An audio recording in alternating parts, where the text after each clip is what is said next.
Welcome to the podcast about venture capital, where investors and founders alike can learn how VCs make decisions and reach conviction.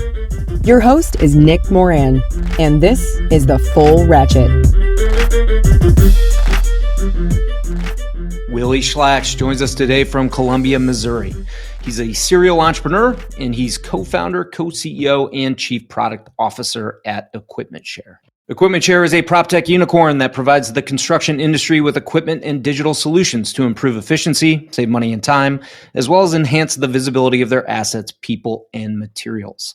The company has achieved over $1 billion in revenue in just 7 years since its founding in 2015. And Willie Schlax is here to tell us more about how they did it. Willie, welcome to the show. Thank you. Good to be here. Yeah, it's a pleasure to connect. Talk a bit about your childhood, your experience growing up. I know that you're a serial entrepreneur and you've been doing a lot with your brother since the early days. Tell us about your experience growing up. Yeah, that is when it started. We grew up in a communistic theocracy, and the nature of those environments is fairly cloistered and different than what most people experience. So as kids, the outlet that we had was really sort of satisfying our curiosity around the world with building companies. In this particular commune, that was one thing that they certainly accommodated. Being a communistic environment, there was no personal property, so all the money went into one pot, of which seemed to make its way to the top. George Orwell was quite accurate when he said some are more equal than others. But yeah, when we were kids, we found ourselves really intrigued and wanting an outlet for curiosity. So I think I was 9 or 10 when we started our first company and was building sheds. And since we didn't have any money, we would have to pre-sell everything. We would go out and sort of pre-sell the product and then go and build it. And this back in the early 90s, we thought renting to own was absolutely brilliant. Like oh my God, nobody's thought of this. We're going to do this cool thing, rent to own sheds. And there were a lot of people who wanted it. Come to find out, people were happy to take a free product from kids, and they had no intention of paying. So it was not soon after that we found ourselves in the repossession business and had a lot of, now they're quite hilarious antics as a result of that. But yeah, as kids, it was awesome. We jump in, start solving problems, build stuff. And what I loved was learning. Our methodology was sneak out to the library, check out a book and figure out how to do stuff and then build a company around it. So we soon got into some of this is no longer a thing, but back in the 90s, building computers was an actual business that people would do. So where we grew up, there was this one phone on the property. So we would go to this phone and we would order from Tiger Direct, and we would order these parts on credit. Now, God knows how they give us credit. Absolutely insane. And then we would advertise and again, pre-sell the computers and all this stuff. So we got a lot of exposure to just being able to satisfy our desire to learn and curiosity with our only outlet was to build companies in the environment we were in. So, and the scorecard wasn't really making money. That was really important. Like profit mattered because we made profit, we won, but we didn't really ever see it. It never went to us. So as kids, we sort of grew up with this, mindset in this environment where we loved building stuff and building companies, but it was definitely more than just creating wealth because none of it actually went to us. We're in a communist society, so none of the money went to us. It all went to the guru. It was totally normal to us. We didn't really care. But looking back on that now, that's a really interesting methodology and way to learn the value of things and developing a why behind building and solving problems. Anyway, we went on to build a bunch of companies. Eventually, we entered the capitalist world, and which is shocking. I was like, oh my God, you can actually keep the money that you make. And it was stunning to see how so many people didn't realize what they had. Like to be in an environment where you can work and build and keep that for yourself and invest it and choose and have the freedom to choose what you want to do with it. That's really unusual. Like most of humanity has not had that experience to this degree. And even much of humanity lives in a very different environment than what, most Americans can appreciate, and certainly some other countries by and large. But when you look at the span of, for the last 2,000 years, this is pretty awesome. And I certainly had no complaints. So we sort of started over again, built a bunch of companies, and not the least of which was EquipmentShare. That was the first company we took a venture path. All our previous companies you just build from the profits. You make money, reinvest it, build that company. But EquipmentShare was different. We knew the problem we were tackling was on a global scale, and we'd had enough experience to know that, building from the profits of your business takes quite a while. And it's not difficult, but it's just a very different path than taking a venture path. So that was our first exposure to building on a venture capital effectively, and learned a ton, made a crap ton of mistakes, but that's all right. That's the only way the brain actually learns, is when you mispredict the future, is one way to say it. And by that time, we've become completely addicted to learning. So that really drove us. Just curious if you think the circumstances that you grew up in lent themselves to entrepreneurship, or do you think it was kind of innate in you and your brother, and you were kind of the exceptions within this community? On one hand, yes, all of who we are is an aggregation of the environment around us, and which is a combination of relational things and non-relational things. So yes, who we are is because of that. But is it better than other environments? I don't really think so. I think the key ingredient is struggle. And we were fortunate enough to have an environment where we had to struggle. The hardest struggle is that actually isn't quite true the way I state that, because the hardest struggle is the absence of perceived struggle. So the most difficult experience one could have is upper middle class ease. And when I think about my own children, I'm sort of petrified for this upper middle class ease that they will continue to experience. And my wife is really great about artificially manufacturing struggle. We live in this subdivision, and she's got an entire farm in the backyard because that's how we were raised. That's how we know how to, you take care of animals, you collect eggs, having struggle is critical. So, but I just invalidated that statement by saying that everyone has struggle, which is true. It's just, we had the easy struggle. It was obvious. It was apparent. It was very perceived. And we were very fortunate to experience that. I think a lot of people, they have a mountain in front of them of ease, and that's the most difficult thing to circumvent. But if you can, there's an absolute gold mine on the other side of that. So, because you have to dig deeper, you've got to build a why that goes far beyond just survival. And that's something that's greatly to be admired. And certainly some people do it, but very difficult, much more difficult than what we did, which was survive, which is pretty easy. I'm going to ask kind of a two-part question, but I'm curious what your why was. And I'm also curious, in the early days, it sounds like there was no profit motivation because there was no profit. And so when you meet entrepreneurs now and you get a sense that money is a motivator in them starting their business, how does that affect sort of your sense for their startup and its potential for success? It wasn't that money was not a motivator. It just didn't go to us. So we would have been completely dejected and very disappointed in ourselves if we didn't make profit in any of our businesses. And certainly that happened. Like, we started a ton of companies and they all haven't succeeded. But yeah, so money was a motivator. It just didn't go to us individually. So we were completely comfortable in the environment where the money was distributed, not necessarily equally. That never happens. It did give us an interesting perspective of a socialistic environment where you produce money and none of it goes to you, and what that means. And it wasn't necessarily bad.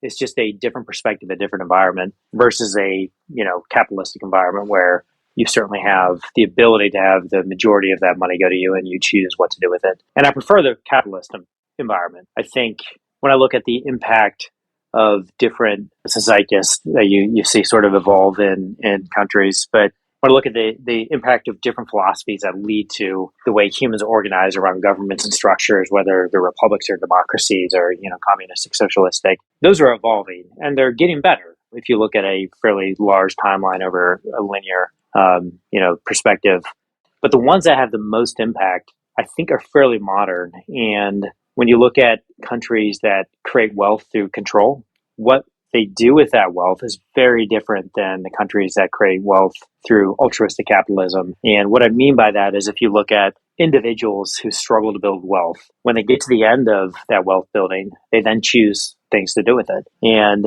the vast majority of them who go through that process give the majority of their wealth away to causes that they believe in and are passionate about, that generally impact humanity in a positive sense. Whereas wealth that's built in controlled environments, which is where I grew up in, there's lip service and there's a narrative how this is best for everyone, but the actual outcomes of that wealth are quite neutral or disastrous or actually very evil in some cases.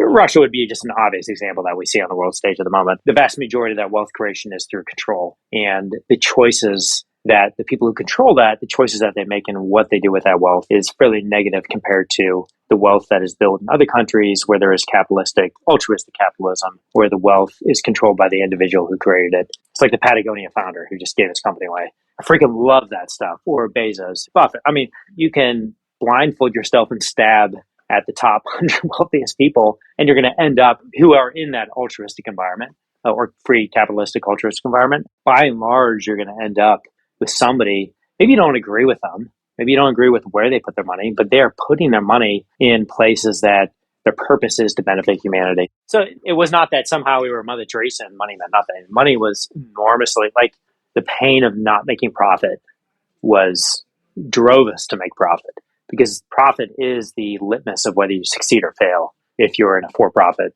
entity business. And that's really the only scorecard that you're actually creating value. And if you can't do that, then keep learning and keep trying. So yeah, hopefully any of those words didn't make me come across as somehow I'm above money or whatever. Like, no, it's an incredibly valuable resource. And in my opinion, it is altruistic capitalism that will, in our modern era for the next 100 years, transform society, which is driven by the fact that you can make money off value. Anyway. I think the data suggests, at least so far, that you're likely right. You touched on this before, Willie, but what was the shift for you that took you from being a serial business builder to one that wanted to build something venture scale? Wasn't terribly intentional. It was just that with Equipment Share, we wanted to solve a problem that was much bigger than the commodity layer that we generally engage in with our businesses. All businesses are commodity businesses, but the future of what we wanted to build towards was very different than just staying on the commodity layer. So we wanted to develop what would be the future commodity. And we knew we needed capital for that. So that's why we went the venture out. We had left this commune by that point. So we started at zero again, which was just as thrilling. Yeah. So capital was certainly part of the equation, but we had built a number of companies over the few years after we had left. I left when I was 27 with my wife, and we had a child by that point. So we started a few more companies. But starting at zero was a very enjoyable yet different experience. So we built companies for a few years, built a few more companies, but getting to the point where we wanted to build Equipment Share, we had not had the time to develop enough capital to actually fund, a global expansion of a business and a North Star that we had. So and on that point, venture capital is amazing. Like, I think venture capital is one of the modern finance vehicles that also enables this transformation that we can see happening in humanity. Because you have this world where there are people, again, with wealth or money or however the structure is set up, that are willing to bet on founders. And that's very different than bank environments that bet on collateral. And I think it's been, it's obvious to see the change that has occurred in the world because of that. But yeah, I'm a huge believer in venture capital, and not as a displacement of other forms of finance, but as a critical one that was, certainly missing, which again goes to the point of how fortunate we are to live in this time. Before, if somebody wanted to build a company or build a product or something, you go to a bank by and large, and the bank wants to know what assets they're going to underwrite. And that's quite a different experience than what we have today. Right. I imagine that you had been involved in many businesses, 7+, founding a bunch of businesses. Some, it sounds like, we're in the construction space. There are many different inefficiencies and problems in the sector and in the vertical. Was the problem set clear to you from the beginning, and was the vision for Equipment Share pretty well laid out from the start, or did it go through an evolution, and did you kind of start, with sort of a key problem and a key application? Yeah, it certainly was clear, but it was wrong, like all things are. So, of course, it definitely evolved. But that's just the way all things work. Like, if you're right, then there's nothing more to do. Like, move on. So, yeah, absolutely. And continues to be an evolution, but it doesn't mean there isn't. I think you only know what the future is by creating that strong opinion. And you are effectively creating a myth, and you figure out what is real and what is not in the future based on that. But so when we started, yeah, we were hyper-focused on the asset vertical within construction. The pain point we felt was the output of resources. So whether it was machines or humans, the output had not increased since the 1940s, or virtually, no increase. Analogous industries like manufacturing and agriculture had increased by 1,700% over the same period as far as the labor output. Construction had a nominal, if that, increase over the same period. So, and we felt that, with our businesses within the industry. And it's not because contractors where the industry is reticent to use tools that increase productivity. It's actually the exact opposite. Is that it's a very complex environment. One is job-based, and then the variables, whenever you build a building or a road or any type of project, it's always a proof of concept. Like, it isn't like manufacturing where you refine things and you're constantly getting better. Within construction, it's always new. And there was not a platform that accommodated that environment because no other industry is really like that, whether it's retail or e-commerce or, manufacturing, agriculture, on and on. Most industries live in a controlled environment where you refine, you reduce defects, you reduce cogs, you refine that environment. Construction is every single job is a proof of concept. And the ability to measure that is critical if we want to increase the output. So being, between construction and industrials, which industrials gets a little more closer to a manufacturing environment, even though there's a lot of similarities to construction. We consider our market construction and industrials just because our product and our offering really fits both. So between those two, you've got a $14 trillion market. And if you can increase productivity, 2% per year, you suddenly completely change the landscape of the output of GDP in countries and what this world can produce. And if you think about the problems we're facing as humans, the first wave of innovation in the real world is always construction. It's always a limiting factor. It's constraint because you have the digital world and then you have the physical world. And the more and more what's happening is those are fused. There's obviously been a huge amount of innovation and disruption within the digital side of that. And that will continue. But the value we get is starting to drop off. So where you see most of the value is there's a fusion between the digital and the real worlds, which makes sense. Like, it's just a natural evolution of things. And if you want to leverage that, expand it, scale it, by and large, you meet the real world of construction, like build the data center, build the road, build the apartments, build the house. And then you have the whole maintenance of that physical world, which most people overlook. Like, building it makes sense, but then actually maintaining it is equally as challenging often. So that world, that environment has had virtually no increase in productivity for the last 70 years. And that's what we set out to change. Now, how that changes frequently, but why, is pretty, that North Star is fairly obvious to not just us, but I think most people, but the how definitely evolves. Really, in such a complex environment that is custom and has so many different variables, people, assets, materials, et cetera. How did you, in the early days of Equipment Share, how did you drive fast ROI for customers and prove that you could drive value? Yeah, well, by that time, we innately understood that every business starts as a commodity, even though very few want to embrace that.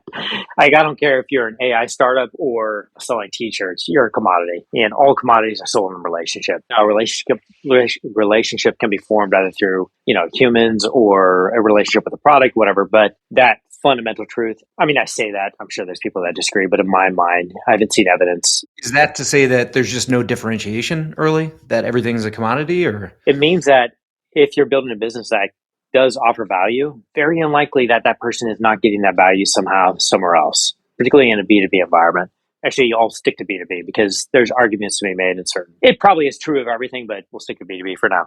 And it doesn't mean that you can't decommoditize that experience. You certainly can. But when you start, it's very unusual to not start at the commodity layer. And embracing that fact is critical to success. Many companies don't survive because they never embrace it. They go, well, we couldn't find product market fit. It's like, that's the worst excuse on earth. And that's like the main excuse that most companies use. Did you even look at the market? Did you even look at the product? How could you not find product market fit? It's going to hit you in the face because it's so freaking obvious. What is really true is that there isn't the courage or the humility to go sell the product to the market, right? Because it already damn exist. And everybody wants to be special and unique and whiz bang in their approach. They never actually offer a value to the customer. They just want the customer to see their value. So there's a level of insecurity and error. Actually, I should stop. I don't mean to bash anyone, really. No, this is good. I mean, this is perfect. But point being that if somebody does find themselves in oh my God, we're struggling with product market fit, go sell the damn product to the market. Like, stop trying to get the market to adopt something new. And learn about it, because then you really learn what is the value that the market needs, your customer needs for the product that you're selling to them. Is there a reason to evolve that? Is there a reason to change it? And that is very different than what most, I'll use the word startup, even though that's not a great word, but it's definitely very different than what most startup companies are taught. this is some of the negative side of venture capital. Venture capital wants to be sold. They want to invest in massive differentiation. And if they knew they were investing in commodities, they probably wouldn't. The reality is all their successful businesses started as commodities, and they just, were hoping it was something else. So most startups usually sell a future that doesn't exist. And there's nothing wrong with that, because that is what most of the venture community wants. But the reality of a product market fit is a product to the market. Now, there are absolutely exceptions to that statement, but there's also strong arguments that can push this back towards a team or a company. If they're struggling with product market fit, then do they actually know what product the market needs? And if they did, then sell it. Willie, when did you know that you had product market fit with Equipment Share? I don't know. Within a couple of days, we had customers. So, and if we didn't, we would have been freaking out. Like, what the hell are you doing if you can't sell something? But that's part of learning too. Like, it's not that we're somehow brilliant. It's just that we had a vision for what we wanted to achieve. We also were completely aware that there's no way our customers are going to wait around for that vision to bear out and then buy from us. If we want to learn and engage with customers, then bring them value now. And that's what we did. And that's what I guess we always do in our companies. So as far as the learning and how we, went about achieving our vision, and we're certainly not there. Like, a platform in this industry would imply 7 trillion of commerce running through a platform. We're less than 2 billion in revenue annualized. So we are a drop in the bucket, incredibly small. So this is not a celebration or a victory lap. We are so freaking early. It's not funny. So yeah, there's so much work for us to do, but I only say that because the vision and what we want to achieve is an impact of the industry. And there's a lot for us to learn of what that means. But it absolutely doesn't mean that we can't bring value now. And that's what we achieve and attempt to do every day. Let's talk a bit about competition. Certainly comes up in discussions about commodities. And many have been on the show citing competition as the biggest threat, to business, and especially within the context of venture capital, when you're going head to head and one company raises hundreds of millions versus another that is short funded. What would you say to those that cite competition as the biggest threat in business? And, what would you say is the biggest threat to success? Yeah, it's definitely not competition, because competition is a great way to learn. And it's almost the cheat code. Like, if you're struggling, look at the guy who's not. I mean, why is that bad? That's actually great. So competition does not kill companies. What kills companies is founders and leaders. And yeah, the constraint of a company is the people within it, and not least of which in the early days as a founder. And certainly if a leader is setting strategy, then their ability to do that, that's where companies die. It's very simple in my mind, and possibly oversimplifying it. And it's definitely an area I'd love to learn more from people who have counter opinions. But in my mind, it's, having been through it a bunch of times, when a company fails, you learn about yourself. You don't really learn about competition or the market or whatever. Sure, those are things that give you, there are symptoms, but you learn about yourself. And that is the constraint of a company. Perfect. You say that you're very early. Your company is doing around 2 billion of revenue. And I would imagine that would have required you to evolve quite a bit as a leader through different phases of growth. Can you talk about that? What was your biggest growth area as a leader? And were there any ways or methods that tried to push yourself and accelerate your own learning curve as business was growing and required more from you? Yeah, I feel insanely fortunate for the relationships I have around me. My evolution and growth is 100% a credit to them. Those relationships from my wife, my brother, my parents, close friends, etc. If we find ourselves as humans with relationships around us that go on a path of health and they pull us down that path, that's just pure fortune. And I can't overstate how impactful that can be, the relationship you have around you. So, and that's true of me. So, going through starting at a young age and building companies all the way up to now, yeah, that evolution, there's been a lot, and I've learned a ton. One of the experiences that probably encapsulates it, though, I like to go to bookstores with my daughter. She's 14 now, and she loves reading, and we connect a lot on books and whatever. And we were downtown once in a city and just looking for a bookstore, and stumbled into a bookstore. And she was finding books, and I pulled off the shelf Hegel's Phenomenology of Spirit. It was just there, and I was in the philosophy section. So, and no, I certainly studied philosophy as a kid, which actually isn't that valuable. Most people, if you want to study philosophy, you should wait until you're 30. Like, live, then study philosophy. Anyway, so opened it up and was reading the preface, which is what he's famous for, the Hegel's dialectic. And the whole fundamental thing that he was attempting to solve, and most German philosophers at that point, was they were trying to come up with a theory of truth. Similar with Einstein trying to come up with a unified field theory. The philosophers are trying to come up with theory of truth, a unified field theory, or a unified theory that would sort of explain everything. And in my mind, he's the closest. But when I read that preface now as an adult with kids and all these experiences, it resonated in the sense that that is exactly what building a startup, a company, a team, and living, everything fits into that model that he described. And the model that he describes is truth, of the perception of truth evolves. So none of us actually have sort of the key, the lock on truth. It requires counter perspectives. It requires a dialectic of other individuals where you step into this space of equality and trust, and you absorb the other perspectives and they absorb yours, and that evolves into something new. And I'm oversimplifying, go read it, people, whoever wants to, and it's a hard read. Hegel is a terrible writer, but absolutely brilliant in his logic and thesis. Sure. But quite a mouthful to get through. And there's so many interesting things that we don't have time to talk about it. But that really, when I read that now as an adult, it summed up everything that I had experienced and understood and innately gravitated towards with the relationships around me. The change I experienced in myself was not my own doing. It was the doing of stepping into an environment where there was trust, and I was able to absorb the insights, the perspective of those relationships around me where there was equality and trust. So if you think of product development, team building, a CEO, a worker, it doesn't really matter what. If you are not in an environment where there is trust and you can evolve your thinking through absorption of other people's perspectives and thinking, then you will fail because you will grow stale. And stasis is the only point where there's death. When everything stops moving, that's when you're done. And it's very true of our minds and, companies or anything. So the evolution and the change is critical. That is life. And if things are not evolving and changing, then something's wrong.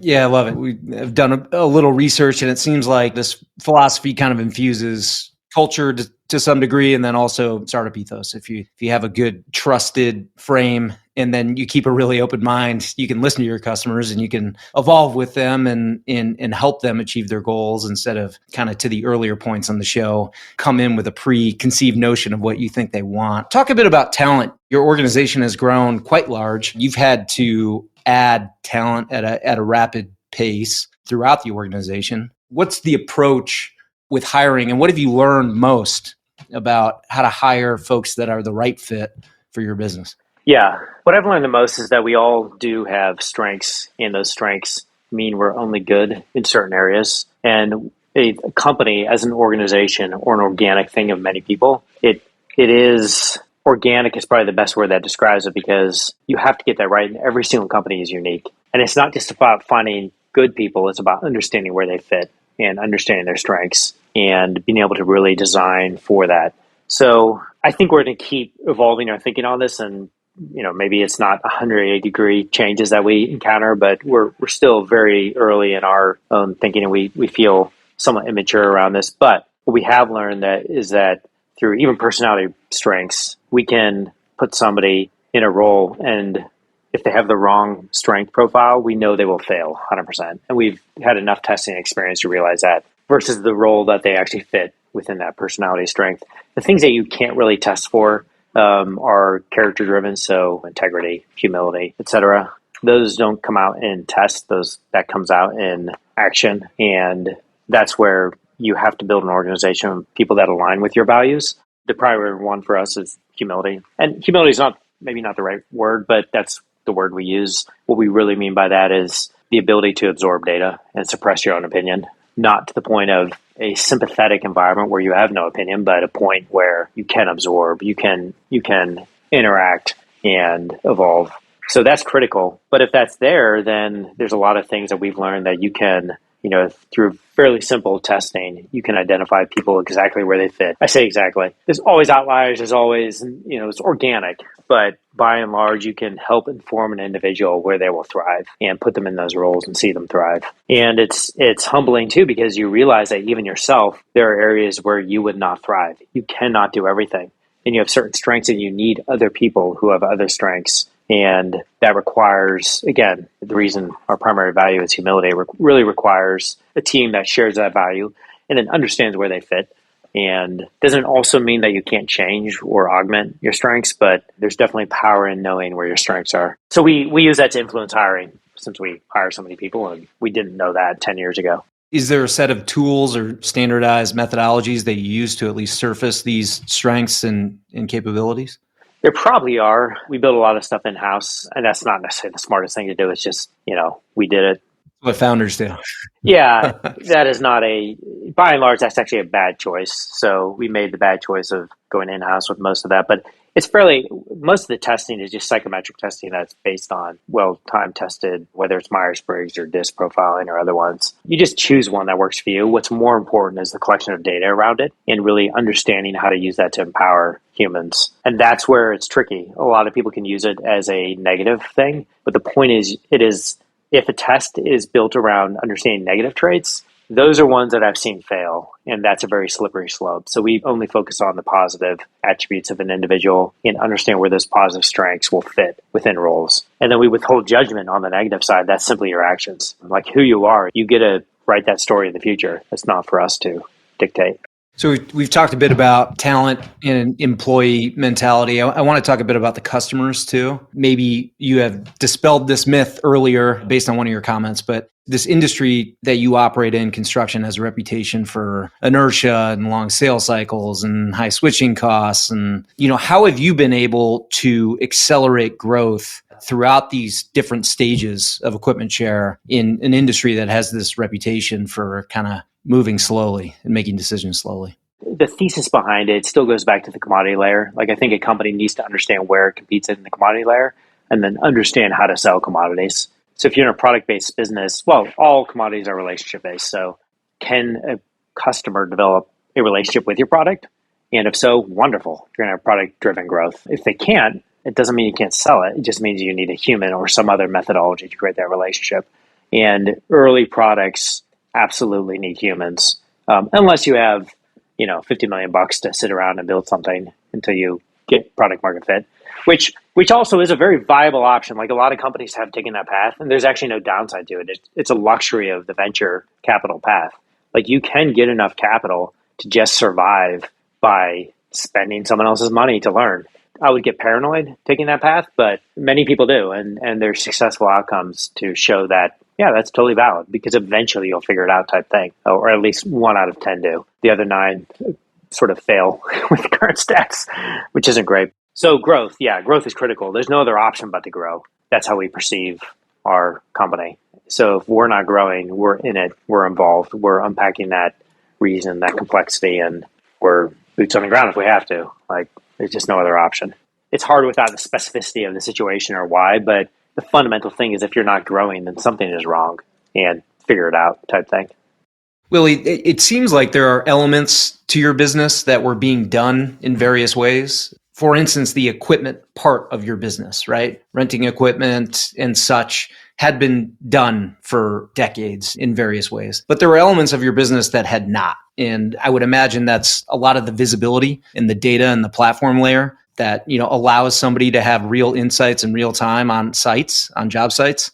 Do you still feel like that aspect of what you do fits in the commodity framework, or do you think that was novel and new? It does, and it only fits in the commodity framework in the sense that the customer can still get that value through some means or method. So even our first product, when we launched EquipmentShare, the first product was fairly simple, but it was based on the thesis that when you rent something, it's something that is your fleet, it's your equipment, you should see it, and you should have the digital connection to it. All that digital connection was doing was providing visibility into that inventory. And a customer can still call somebody on the phone or go out and look at the thing and get visibility into that inventory, sometimes in a superior fashion than what the digital product can offer. So we recognize that we're not somehow doing something that's so transformational that nobody has ever seen. It's like, no, you can go out to the job site, you look at the machine, you can see who's on it, but it also takes a lot of time. It's fairly inefficient. And our method was hey, you can click on this thing and see everything you need to see about this just much faster. It comes with other things, problems we have to solve, like connectivity and a bunch of other stuff. But we try not to move into the area where we think that somehow we're so unique in this value. It's just that it's better. It's more efficient. And that's good because ultimately that's our main North Star is we want to increase output of humans based on a per labor hour or month or however you want to slice it. But it's not that, when you move into particularly B2B industries, those are tight industries. There's already huge incentive to be efficient and to solve problems with the company themselves. And if you can unlock a way to do that better, then that's great. You've got a great product. But it's still true, generally speaking, I'm going to avoid saying 100% of the time. The majority of the time, it's true that they can still get that value through some mean of method that already exists. And there's a level of hubris in thinking that they can't, because then you ignore learning from that value. Like, how do they do it? How do they get that value? How can you make it better? Which seems really obvious, but that is what most products, if they started with that, understanding how their customer gets the value now, and instead of trying to be completely different, just augment that. Just do it better. So, yeah, because there's only a few times in history where there is something transformational, like with the internet. But the internet is not where Google started. Google started decades after the internet, and it certainly wasn't the first search engine. So being the first, doing something transformational generally does not mean that you're monetizing that thing. It's usually that you're a foundation and decades of foundation where somebody comes along and they go, oh, we'll do that better. And then everybody looks at them a decade later and go, oh my God, they changed the world. Yes, but they were not the first. They competed at a commodity level and they just did the commodity better. Yeah, here on our team, we talk about the difference between invention and innovation. We try and stay away from invention. That's not really our domain, but we love to see people that kind of innovate and provide, new methods of doing things that are already being done. Willie, you mentioned before kind of maybe a Bay Area startup raises $50 million seed out the gate. You built your company outside of the Bay Area, Columbia, Missouri. What do you think was harder and what do you think was easier about building a unicorn company multiple times over in the middle of the country? I think we had the advantage of we weren't overcapitalized. We had the constraints of, being in the Midwest where there's already a perception, expectation that you provide value. You don't need a lot of money to do that. Honestly, raising a lot of money, certainly by Midwest standards, was probably a negative. That was the first time we had taken that approach, venture capital. So we were not clear in our minds what that really meant. Like, I sound like an expert now. I was not an expert back then. It was a shit show, like everything is. What we did understand is provide value to your customer and grow. We did those things. We had been building companies for a long time, so we knew grow, provide value. Those things were obvious, but holy cow, we had so much to learn around product development and scaling a technology company along with distribution and everything else that we did. And I love that because we learned a lot. But I'm articulating these things as if, somehow the way I'm articulating is it could be perceived or inferred that somehow I knew that back then. I didn't. This is all, and I hope to have as much transformational learning over the next decade. As far as constraints in the Midwest, they're there, but I don't see those as negative. I think that was good. I think we would have died as a company, or certainly been more. There would have been a huge weakness if we had raised a lot of money like some of the companies during 2015, 2016 were. That was a bit of a bubble, another mini bubble that sort of burst in 2017. And we didn't. So we were not overcapitalized. I mean, I remember raising a small round and at the same time, Theranos had raised on a 10 billion market cap and just realizing that they had zero revenue. And we wondered if we were doing something wrong. We're like, wait, is this... what's going on here? I remember going to Sequoia and we were raising a B or something and, chatting with them and, we're an equipment rental company with this technology that we want to do all these things with, whatever. And Bird Scooter came in right after us and they're a scooter rental company doing whatever. They had like negative 50% EBITDA margins and we had like positive 40% EBITDA margins. And I just left scratching my head why they invested in Bird at $1 billion market cap and passed on us. I was like, what are we doing wrong? So it wasn't like I had keen insights into all this. It was befuddling. It was like, but again, growth and value. That's all we cared about at the end of the day. So even though there was weird stuff happening in the market and certainly weird signaling from the venture community where they're like, no, you're making, profit is not good. Burn more money. There were certainly investors who advised us that, my God, we were spending way too little money because we were net income positive fairly quickly.